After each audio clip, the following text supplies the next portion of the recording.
தான் வந்து ஒரு ஒரு ஒரு நபர்கிட்ட காசு வாங்கினா அதுக்கு வந்து நம்ம வந்து நன்றி உடையனாக இருக்கணும் அப்படின்றதுக்கு மிகப்பெரிய உதாரணம் சிபி செந்தில். அவர் நீங்கள் வந்து சாதா செந்தில், நாங்கள் சிபி செந்தில் தான் பொது வழியில் சொல்லுவோம். இங்கே டைட்டில் பார்க் வந்து திரு கலைஞர் அவர்கள் கொண்டு வந்ததுனால தான் எல்லாம் கம்ப்யூட்டர் படிக்கிறாங்கன்னு சொன்னால் இது என்ன மாதிரி லாஜிக்?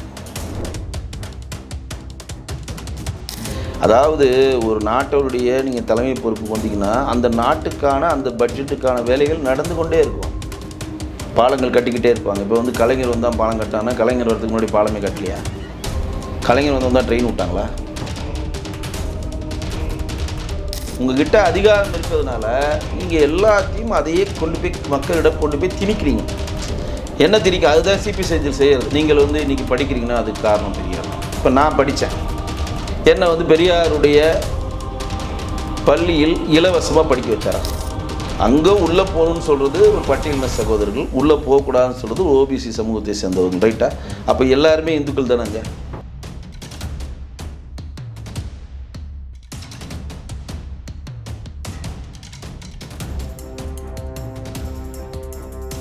ஜாம்பவான் டிவி நேயர்களுக்கு வணக்கம். இன்று நம்மோடு நேர்காணல் பேசுவதற்காக பாஜகவினுடைய திருமிகு வெங்கடேஷ் அவர்கள் நம்மோடு இருந்திருக்கிறார். வாங்களோட பேசலாம். சார் வணக்கம். சார் வணக்கம் ஜி. எப்படி இருக்கீங்க? ரொம்ப நல்லா இருக்கேன் ஜி.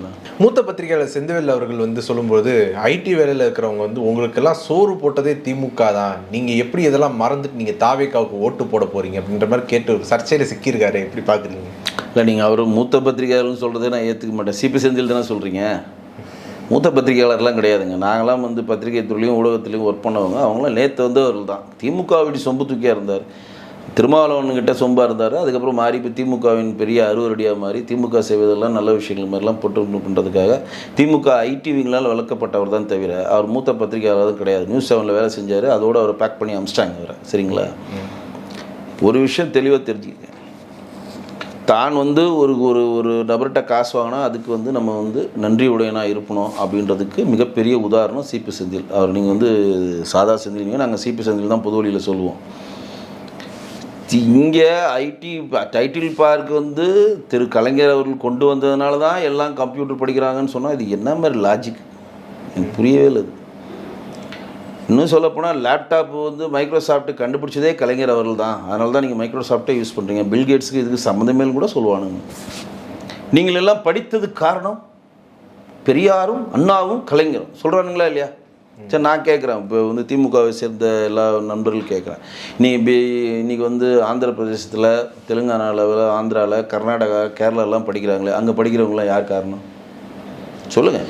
பெரியார் இருக்கிறவங்க வந்து தமிழ்நாட்டுடைய ரெக்கார்டை பீட் பண்ணல. இல்லை, என்ன ரெக்கார்டு தமிழ்நாட்டில் சொல்லுங்கள்? அதாவது ஜிஆர்னு சொல்கிறாங்க. அது அந்த ரேஷியோ வந்து தமிழ்நாட்டில் தான் அதிகப்படியாக இருக்குன்னு சொல்கிறாங்க. தமிழ்நாட்டுக்கு படிப்பறிவு தாங்க காமெடியின் உச்சமாக இருக்குது. 8ஆம் வகுப்பு படிக்கிறவர்களுக்கு வந்து நீங்கள் வந்து 1ஆம் வகுப்பு பாடத்திட்டத்தை பார்த்தா படிக்க மாட்டாங்கன்னு சொல்லி ஆய்வறிக்கையே கொடுக்குறாங்க. இங்கே உயர்கல்வி விஷயத்தில் வந்து தமிழ்நாடு தான் முன்னாடி நிற்கிது அப்படின்லாம் சொல்கிறாங்க சார். அதாவது ஆய்வுக்கு சொல்கிறத விட்டு விடுங்க, நான் ஜெயசிக்கலாக சொல்கிறேன். இன்றைக்கி வந்து பீகாரை சேர்ந்தவங்க பெரிய பொறுப்பில் இல்லையா, உத்தரப்பிரதேசை சேர்ந்தவங்க பெரிய பொறுப்பில் இல்லையா, டெல்லியை சேர்ந்தவங்க, அங்கெல்லாம் வந்து பெரியாரும் அண்ணாவும் கலைஞர் தான் அவங்களை படிக்க வச்சாங்களா? சொல்லுங்கள். இது ஏன் காலப்போக்கில் ஒரு ஒரு ப்ராசஸாக மாறுங்க. கலைஞர் இங்கே படிக்க வச்சதுக்கு மெயின் காரணம் பெரிய காமராஜரை சொல்லுவாங்க. அவர் பேரே கல்விக்கண் திறந்த காமராஜர்னு சொல்லுவாங்க. மதிய திட்டத்தை கொண்டு வந்து படிக்க வச்சேன்னு சொல்லுவாங்க.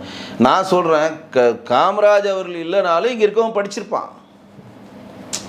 எல்லாமே ஒரு ப்ராசஸ்ங்க. அப்போ வந்து ராஜாஜி அவர்கள் கொண்டு வந்து குலக்கல்வி திட்டம் வந்து அதெல்லாம் வந்து ஹம்பக்குங்க. அதெல்லாம் தனியாக பேசினா பெரிய விஷயம். குலக்கல்வி திட்டம்லாம் கிடையாதுங்க. அதெல்லாம் ஹம்பக்கான விஷயம். அதை பற்றி தனியாக பேசுறதுக்கு நேரம் கிடையாது. அதாவது ஒரு நாட்டோடைய நீங்கள் தலைமை பொறுப்புக்கு வந்தீங்கன்னா அந்த நாட்டுக்கான அந்த பட்ஜெட்டுக்கான வேலைகள் நடந்து கொண்டே இருக்கும்.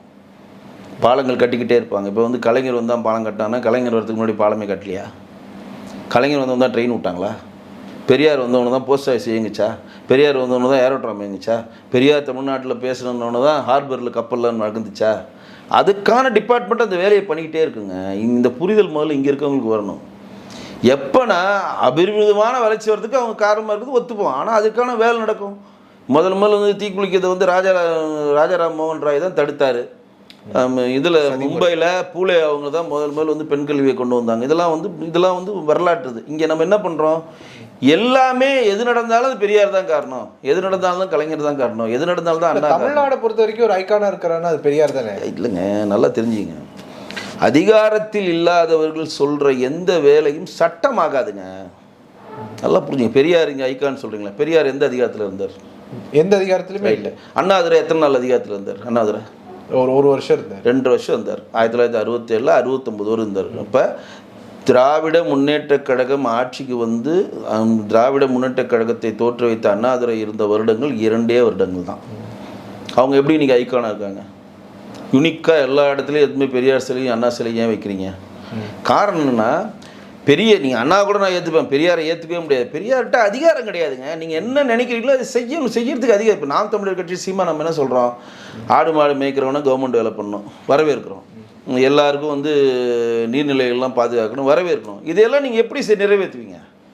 நீங்கள் கட்சி ஆரம்பிச்சதுலேருந்து ஆடு மாடு ஏற்கணும், கவர்மெண்ட் வேலை பண்ணணும்னு 10 வருஷமாக 2026 ஒரு கட்சி ஆரம்பித்தார், 16 இன்றைக்கி வரையும் சொல்லிட்டு இருக்காரு. சொல்லிக்கிட்டே இருப்பீங்களா?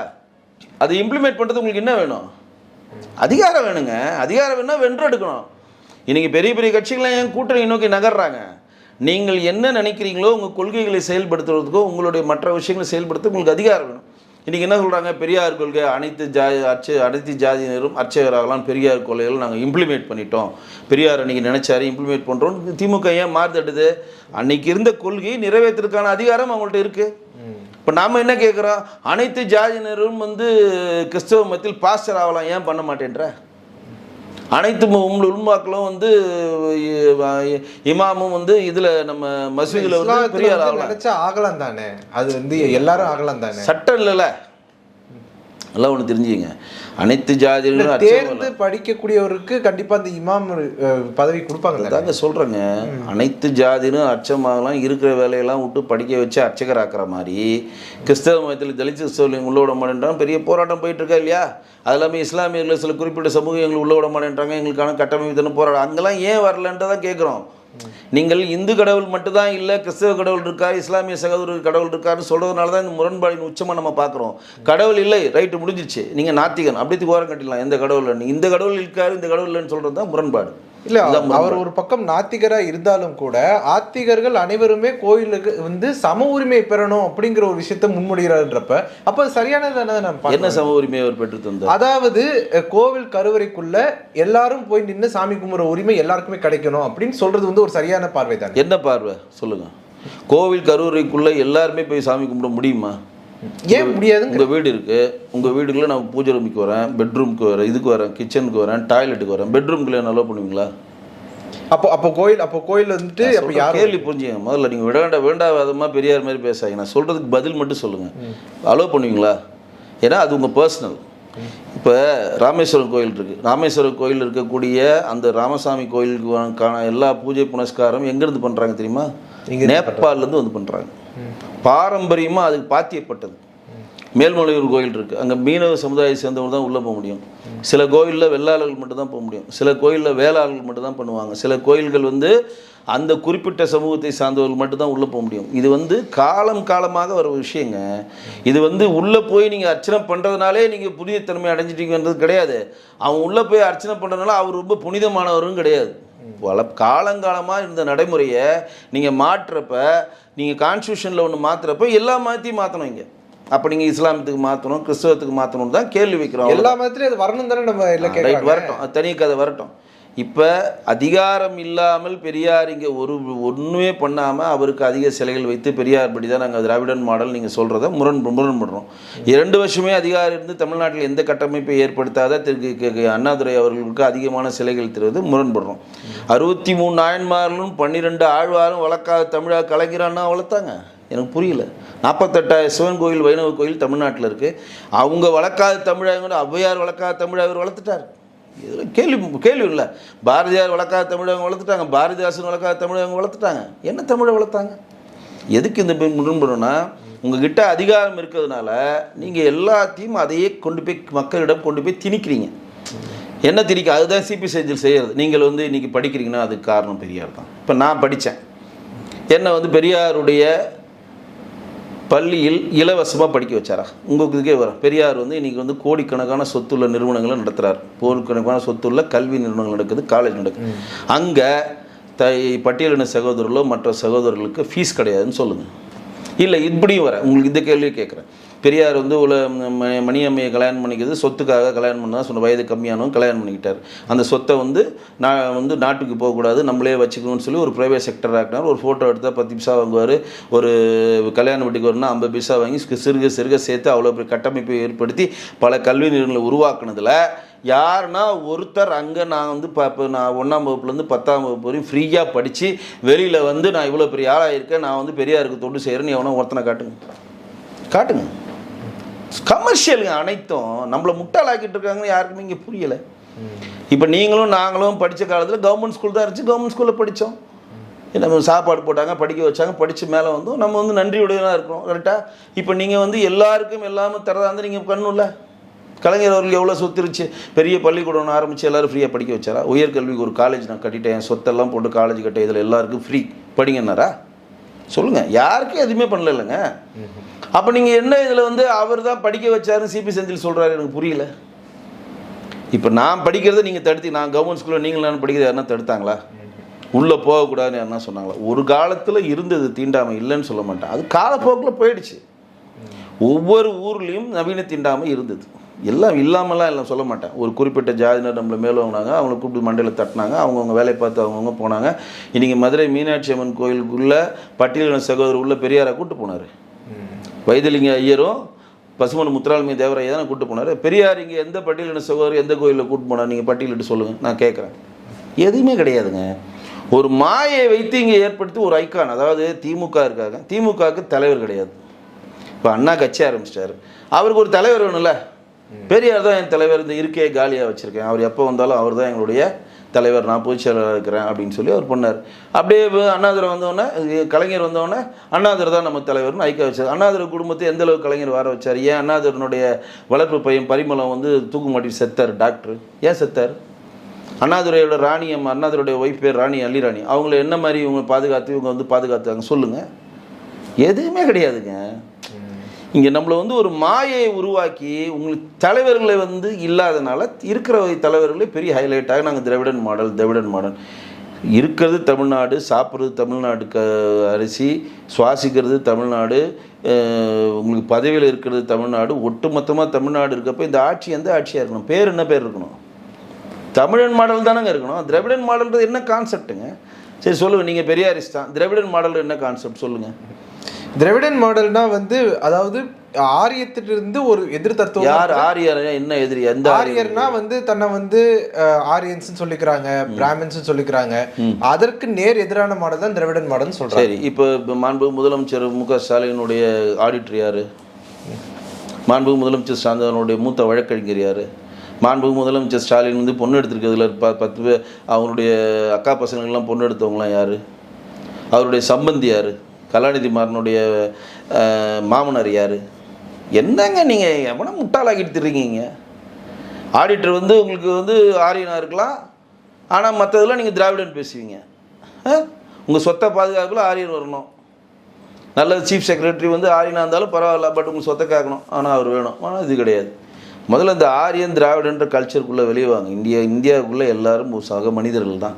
இந்த சொல்லுவானுங்க ஆகுனா கைபர் கணவாய் வழியாக வந்தவங்களாம் ஒரு காமெடி பண்ணுவானுங்க. அதெல்லாம் நம்ம வந்து மாடர்னேட் இலக்கத்தை நோக்கி நகர்ந்துட்டாங்க. இங்கே எதுவுமே வந்து யாருக்கும் சொந்தம் கிடையாது, நிரந்தரம் கிடையாது. நீங்கள் வகிக்கிற பதவி நிரந்தரம் கிடையாது, நீங்கள் வாழ்கிற வாழ்வியல் நிரந்தரம் கிடையாது. அதே சமயம் சமூகத்தில் வந்து மேலே கீழே அப்படிங்கிற பாகுபாடு இருக்கக்கூடாது இல்லைங்களா? மேலே கீழேன்றது ஒரு காலத்தில் இருந்ததுங்க, முடிஞ்சிச்சு. நீங்கள் அதையே பிடிச்சி இப்போ தொங்குறீங்கன்னு தான் நான் கேட்குறேன். நான் இல்லைன்னு சொல்லவே இல்லை. ஒரு காலத்தில் இருந்தது, அது முரண்பட்டாங்க, அது மாதிரி வந்து தானே கோவிலுக்குள்ளே இன்ன வரைக்கும் சாமி கும்பிட விடாம எல்லாம் பண்ணிட்டு தானே இருக்கிறாங்க. இந்த இதுதாங்க உங்களுக்கு புரிதலே இல்லை எவனுக்குமே.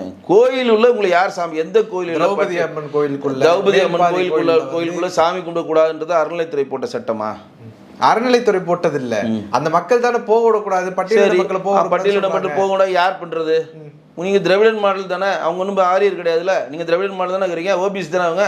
போங்க போராடுங்க, உங்க இதுக்கே வர பிராமண சமூகத்தை சேர்ந்து அதே விஷயத்தையே பிஜேபி பண்ணலாம் இல்ல? பிஜேபி பண்றதெல்லாம் எல்லாருமே இந்த கட்சியே விடுங்க. நான் கேட்கறது நீங்க பெரியாரிஸ் தானுங்க. நீங்க பெரியாரிஸ் நான் பெரியாரிஸ் இல்ல சொல்ற சப்போர்ட் பண்றீங்களா? இல்ல திரௌபதி அம்மன் கோயில் உள்ள போக கூடாதுன்னு சொல்றது யார் சொல்றது? அங்க இருக்கக்கூடிய பிராமணர் சொல்றாங்களா? நீங்கள் சொல்கிற ஆரியர்கள் பிராமணன் சொல்லல, அதாவது எல்லா இந்துக்களும் ஒன்றுக்கு நீங்க சொன்னீங்க எல்லா கேட்டதுக்கு பதில் வரல. நான் கேட்டது மழுப்பாதீங்க. நீங்கள் திராவிடன் மாடல் சொல்கிறதுக்கு தான் பதில். நான் அதுக்கு தனி விளக்கம் சொல்கிறேன். உள்ளே போகக்கூடாதுன்னு சொல்கிறது நம்ம கூடயே இருக்கவர். நம்ம நின்னு அவன் சொல்கிற கேட்டுக்குங்க. நம்மளுடைய இந்து மதத்தில் இருக்கக்கூடியவர்களை பாதி பேர் கிறிஸ்தவ மதங்களுக்கும் இஸ்லாமிய மத மார்க்கத்துக்கும் மாறினதுக்கு காரணம் இஸ்லாமிய மத கோட்பாடோ கிறிஸ்தவ மத கோட்பாடோ கிடையாது. இந்து மதத்தின் மேல் உள்ள வெறுப்பு. இதை நான் ஒத்துக்கிறேன். ஒரு காலத்தில், இப்போ சொல்ல மாட்டேன், ஒரு காலத்தில் இருந்துச்சு. எனக்கான மரியாதை அவன் தரல, அவன் தரான் போகிறேன். என்னை உள்ள உட்கார பண்ணுறான், அவன் போனால் வாங்க பய உட்காருங்க பயன்னு சொல்லி மரியாதை கொடுக்குறான். இது இருந்துச்சு, ஒரு காலத்தில் இருந்துச்சு. அப்போ களைய வேண்டியதில் யார்? நமக்குள்ளேயே இவ்வளோ பிரச்சனைகளை வச்சுக்கிட்டு நீங்கள் எதுக்கு ஆரியரை பிடிச்சி தொங்குறீங்க? அங்கே உள்ளே போகணுன்னு சொல்கிறது ஒரு பட்டியலின சகோதரர்கள், உள்ளே போகக்கூடாதுன்னு சொல்கிறது ஒரு ஓபிசி சமூகத்தை சேர்ந்தவங்க, ரைட்டா? அப்போ எல்லாருமே இந்துக்கள் தானேங்க. அப்போ ஒரு ஜாதி பிரச்சனையை நோக்கி அங்கே நகருது. இங்கே மதம் கிடையாதுங்க. அங்கே திராவிட மாடலு பெரியார்னால தான் அது நடந்துச்சு. ஏன் பெரியார் அங்கே பெரியார் மாடல் அங்கே உள்ளே போயிருக்கணும், ஏன் போல? அது சில விஷயங்கள் நடந்துட்டு தான் இருக்குது, இல்லைன்னு சொல்ல மாட்டேன். ஆனால் இங்கே திராவிடன் மாடல்னு சொல்கிறத நான் வன்மையாக கண்டிக்கிறேன். என்னுடைய இனம் சார்ந்த ஜியோகிராஃபி லிமிட்டை நீங்கள் ஆண்டுட்டு இன்னும் நீங்கள் திராவிடன் மாடல் சொல்லி எங்களை ஏமாற்ற முடியாது. அதனால் முதல்ல மாண்புமிகு முதலமைச்சர் அவர்கள் இங்கே இருக்கக்கூடிய திமுக சேர்ந்த ஒவ்வொரு தொண்டர்கள் கேள்வி கேட்கணும். இது தமிழன் மாடல்னு சொல்ல பழகுங்க. நீங்கள் வதிப்பது தமிழ்நாடு, நம் தமிழ் மண்ணை சேர்ந்தவர்கள், அறம் சார்ந்த மண்ணை சேர்ந்தவர்கள். இங்கு போலியாக இருக்கக்கூடிய தலைவர்களை வளர்த்த மாதிரி ஒரு கட்டமைப்பை செந்தில் போன்ற ஆட்கள் ஏற்படுத்துகிறாங்க. நாளைக்கு நான் சாப்பிட்றேன் அதுக்கு காரணம் கலைஞர்னுவார், நாளைக்கு நான் வேலைக்கு போகிறேன் அதுக்கு காரணம் பெரியார்னாரு, நீ வெங்கடேசன் இவ்வளோ பெரிய ஆளாக இருக்காருன்னா அதுக்கு நாங்கள் தான் காரணம்னு சொல்லி உங்களுக்கு கட்டுக்கதை பண்ணுவாங்க. அந்தந்த மாநிலத்தில் அந்தந்த நேரத்தில் என்னென்ன நடக்கணுமோ அந்த ப்ராசஸ் நடந்துக்கிட்டே போகும். இன்றைக்கி உலகத்தில் இந்தியாவில் படித்த மாநிலம் அதிகமாக இருக்கக்கூடியது கேரளா மாநிலம்னு சொல்கிறாங்க. பெரியாரும் அண்ணாவும் போய் தாங்க எல்லாரையும் படிக்க வச்சாங்களா? என்ன லாஜிக் இது? எல்லா ஊர்லேயும் ஒருத்தர் இருப்பாங்க, நல்லது கெட்டதற்கு அவங்க கடந்து போவாங்க. இன்றைக்கு நீங்கள் திராவிடன் மாடல் நீங்கள் சொன்னீங்கன்னா பெரியார் தான் உங்களை எல்லாமே படிக்க வச்சார், கலைஞர் தான் உங்களை எல்லாம் படிக்க வச்சாருன்னா எத்தனை பள்ளிக்கூடங்களுக்கு கலைஞர் நிறுவி இலவசமாக கல்வி கொடுத்தாரு சொல்லுங்கள். சிபி செந்தில் எத்தனை பள்ளிக்கூடங்கள் பெரியார் நிறுவி இலவசமாக கல்லூரி நிறுவி படிக்க சொன்னாங்க. இன்றைக்கும் பெரியார் கல்லூரி நீங்கள் சேர்ந்தீங்கன்னா பணம் கட்டணும், தெரியுமா? எவனுக்குமே இலவசம் கிடையாது. கலைஞருடைய பேத்தி நடத்துகிற செந்தாமரையோட சன்சைன் ஸ்கூலில் இலவசமாக சொல்லித்தராங்களா? என்ன நம்மளெல்லாம் ஏமாற்றி தர்றானுங்க. எத்தனை காலத்தை ஏமாற்றுவாங்க? தயவுசெய்து மக்கள் விழிப்படையணும். உங்களுடைய நேரத்தை ஒதுக்கி எங்களோட கருத்தில் மிக்க நன்றி சார். நன்றி.